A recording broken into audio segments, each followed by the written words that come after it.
Nothing beats a homemade cookie, not only for the smell in the house, but because they are absolutely delicious. And these ones are even better because they're salted caramel cookies. So good. So let's make the cookie dough first. Lots of butter into a food processor, along with some sugar. I'm using Rapadura sugar, which is an unrefined sugar, and it also does have that caramelly flavour, so that's why I like to use it, but you could also use brown sugar as a substitute. I'll add a pinch of salt and a good amount of vanilla bean paste. So we're just going to squeeze that into our food processor, and the zest of half a lemon. Good. Pop the lid on and we'll cream this until it's nice and smooth.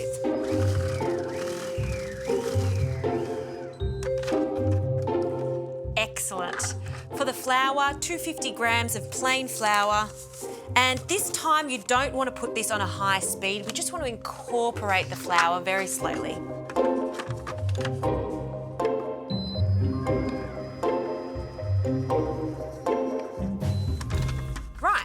That dough has just come together. We'll take it out of the bowl now. Just scrape down all of that cookie dough. We want it all. It smells so good with that vanilla bean paste and the lemon. And we'll just place it onto our board. And I'll form this into a log. So just rolling it. You could use a bit of flour if you want, but I'm going to work quite quickly to wrap it up. So about 30 centimetres long. I'll grab some Glad wrap,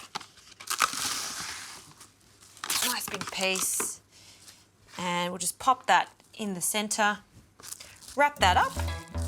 This is when you can smooth it out and make that perfect cylinder. And it's too soft to cut now, so that goes into the fridge for 1 hour to firm up, and then we can form our cookies.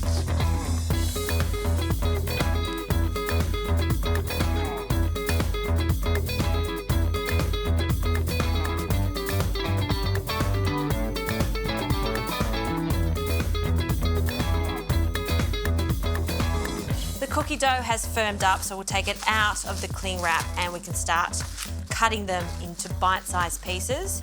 If you don't want to make all the cookies at once, this dough freezes really well. So I'm going to cut them into 1 centimetre rounds, just like that. And when you do place it on your tray, allow some room between them because they will spread out slightly. These cook in the oven for about 20 to 30 minutes at 160 degrees. Once they're golden, we'll take them out, cool them, and then that's when the salted caramel comes into play.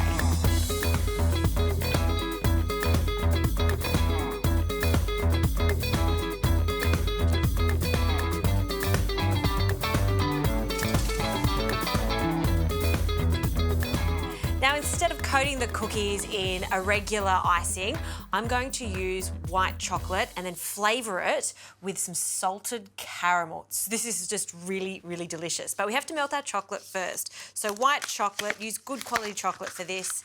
And I've got a bain-marie that's sitting over some simmering water. You don't want the water to be too hot because it may split our chocolate. So you'll see there, it's just a gentle simmer. And I'll need about 400 grams of this white chocolate.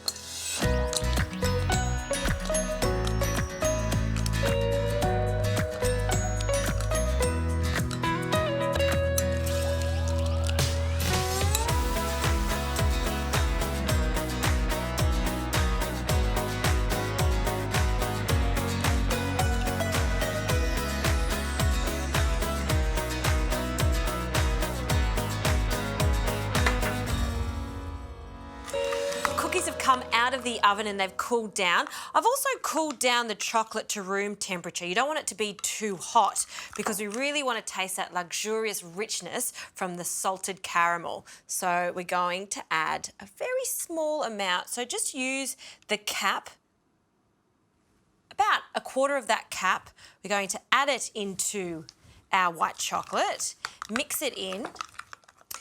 And you could put this on as is, but I'm going all out.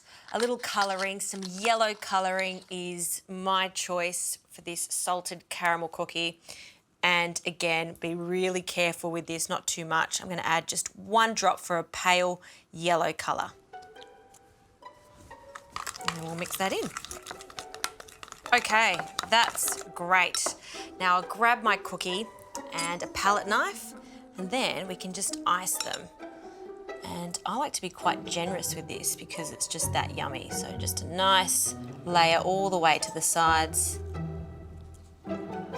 And because I'm going all out, we have to add some Midnight Magic sprinkles. Just add a few to my hand. I love the colour contrast of these little baubles. And the sprinkles. Well, look at that. They look almost professional. I'm gonna make a few more of these, but before I do, I think a little chef's treat for making these yummy little things. Have to taste. Salted caramel cookies. They are very decadent, but very, very good.